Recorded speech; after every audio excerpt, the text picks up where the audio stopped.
I don't believe you created a legacy just because you had children. Really shakes the room sometimes, but I don't give. Some of y'all want to so desperately have children to quote unquote leave behind a legacy because that's the only thing you're capable of accomplishing. We need to take the mics. We need to take the podcast mics, and we need to take them now. We needed to take them years ago. But I'm sick of this, man. Like, your legacy, you don't have no money. Like, your legacy, what do you have to pass down besides maybe diabetes and like being an annoying ass person? Like, you have nothing, and that's no shade, because neither do I. But like, what are you passing to your kids, bro? Like, what? Y'all not even around for these damn kids to be talking about, oh, a legacy, oh, a legacy. A legacy is more than just having a last name. There are a million fucking Johnsons, Jacksons, Washingtons around here. What are you passing down? I was going to say no shade, but that was a lie. That's definitely shade, because I'm tired of y'all saying this dumb shit. Who is your great-great-granddaddy? Who's your great-granddaddy? Hell, for some of y'all, who is your granddaddy? What legacy are we talking about here? I need y'all to be so fucking for real. I'm not the only one who is so tired of hearing this as a reason to have children. Every time someone to pass on your legacy, the whole time, the legacy that they're trying to pass on is the amount of messages that they have unreplied, camping up in women's DM. For you people looking to pass legacy on, if they ask you what exactly it is that you are recognized for, what is it? See someone who cannot fully take care of themselves talking about oh, my lineage has to continue. What is the lineage doing for you now that is going to do for the person that you want to bring into the world? Of course, there's the possibility that I might be getting it all wrong. Maybe the legacy that they're trying to pass on is the amount of generational trauma that they do not want to break the cycle of. Get working on something that could be publicly recognized as an achievement. What have you done to help yourself grow? All time, the legacy that you guys want to pass on is poverty. Where I learned that I can agree and disagree with my sister at the same time. Think about the Wayans brothers. Their parents, what did their parents do? We don't know. They was hunching though. And then every single time that they had a kid, they was making money. They was all funny. They was all moving, breaking. So, baby, a legacy is your babies. But it's about how much you promoting them, how much they promoting themselves, how self-motivated are they, how self-motivated are you, what you put in them, what do they use, who they hanging around, what resources are they using. That ties into your legacy. So, yes, you gotta have kids to have a legacy. I'm not going to say it like that. I mean, if you great, be great. But a lot of us, need some generational help. You know what I'm saying? I love what she said so much, because people kill me with this legacy and then they gaslight you by calling you selfish. First of all, I've never met Martin Luther King or Malcolm X's children, and I am well aware of their legacy. And their legacy has impacted millions of people who have never met their children. And as far as the selfish idea of not having children, it's so selfish. But I would challenge anyone, and this is a genuine challenge. Respond to this TikTok with a reason to have kids that isn't selfish. Respond with a reason to have kids that is actually about the kid. I would love to hear it.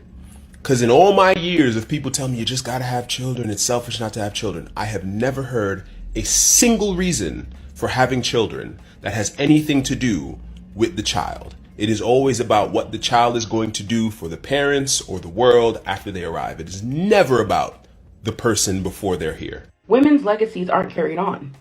That's the issue. Why would I risk my life having a child with someone and my last name isn't carried on? My accomplishments aren't carried on, especially in a world where people who look like me, women who look like me, are the ones who are more accomplished. The issue we keep running into is that you guys don't view your kids as children. You view them as extensions of yourselves. So you want them to exist only in your honor, not in their own. But you don't have the ability to have them. And that's your irritation. You want all the glitz, glam, and glory of having a child with your last name, but you don't have the ability to have them. And the way society is working right now, you don't even have the accolades to carry on a so-called last name legacy. So why is it that because you were born with your genitalia and your reproductive organs on the outside of your body, I must risk my life as a woman, as a black woman in the United States, carrying on your last name when I have more accolades? Risking my life to have your legacy is no longer a benefit for women. There is so much to unpack from this lady. Okay, she said risking her life to carry his legacy, and she gets no reward from that. She says the kids will carry his last name. Yeah, that is pretty much the same in every part of the world, that all the kids end up having their last name to be the name of the paternal last name, the name of their father, their great grandfather, from the father's side, you know. So her argument is that she will make these babies, but she doesn't own the babies. The babies, the kids are owned by the man because they have his last name. Okay, I came across this video. I can't really find it now, but I'm gonna tell you this. In most parts of the world, especially in America, I'll use America as the case study here.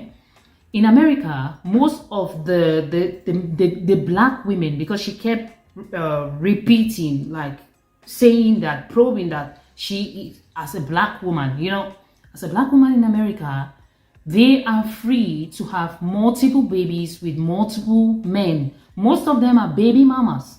Most of black American women are baby mamas. So they got the kids with them, and the men don't have the legal rights over the kids because they got the custody.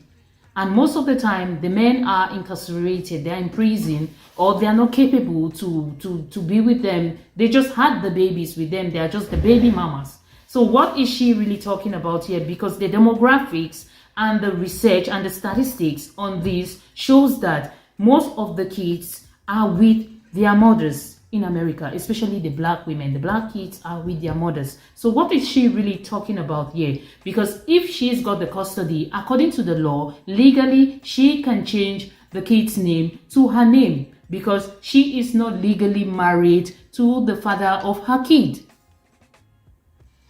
Even in Africa, it's the same.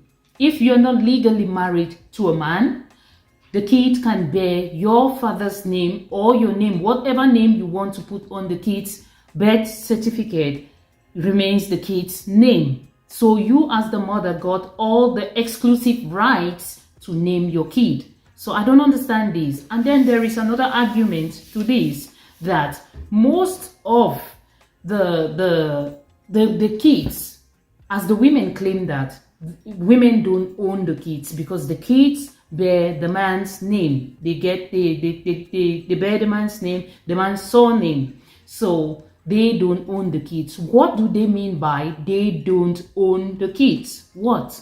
Because in Africa, generally, traditionally, when a man gets married or a woman gets married and they make their first baby or they make babies, the woman, the mother goes over to their home to take care of the baby. Like the first few weeks when the baby comes, they go there to teach the wife of their son or to teach their daughters on how to take care of a newborn baby. So they can be there for like 3 months. It is called locally omugo. They go there, they take care of the kids. The man doesn't go there.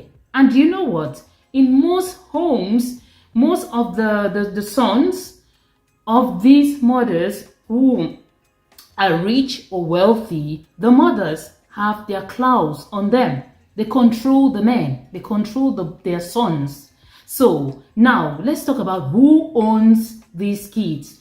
It's just formality that they bear their father's names, but they don't listen to their fathers. They are being controlled by their mothers.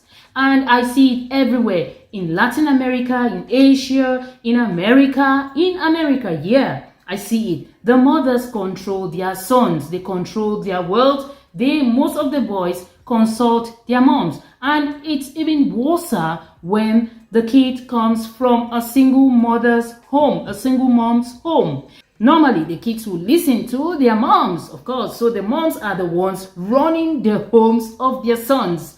And why is she here ranting that when I give birth to a kid, the kid is going to be his legacy, and I'm not gonna use my body to make babies for his legacy. Whereas most Black American women in America are single mothers. They are raising their sons by themselves, And when they grow up and become men and get married, they follow them to their homes and still control them there. They never let go, especially if their sons are wealthy and rich. So, what is she talking about?